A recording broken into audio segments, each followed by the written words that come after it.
টাইসনের খাবার হয়ে গেল। এই দেখুন টাইসন খুব সুন্দর করে মুখ মুছছে। সাহেবেরও খাওয়ার হয়ে গেল, সাহেবও বাইরে চলে গেল, বাইরে মানে অফিস চলে গেল। এখন বাকি আছে আমার এই দুই বাচ্চা। এই দুই বাচ্চাকে আমি বরাবর একটু দাঁড়াও, আমি মা বের হচ্ছে, মা আসতেছে। এই দেখুন ওরা ওরা আপ্রাণ চেষ্টা করে বের হওয়ার জন্য, কিন্তু আমি কিন্তু ওদের বের করার জন্য গেটটা খুললাম, কিন্তু ওরা বোঝার চেষ্টা করে না।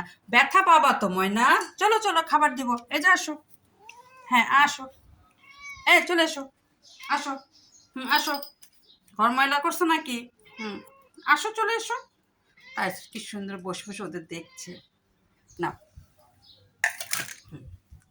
দুই বাচ্চা খাবার দিয়ে দিলাম, আর টাইসন সোনার খাবার হয়ে গেছে। ওই দেখুন কি সুন্দর করে খেয়ে দিয়ে আমার লাটসায় ওই দেখুন বসে এদের দেখবে। আর এরা সকালকার নাস্তা এখন করে ফেললো। এই দেখুন আজকে সকালবেলা ওদের মাছ দিয়েছি, কারণ আমি সকাল সকাল ভোরে উঠেছি এবং ওদের জন্য আমি মাছ সিদ্ধ করেছি। সবাই এরা মাছ খেয়েছে, এরা ওদের জন্য মাছ খাচ্ছে, খাওয়াই না, তাই জন্য মাছ খেয়েছে। এদের সকালের নাস্তা শেষ আপাতত।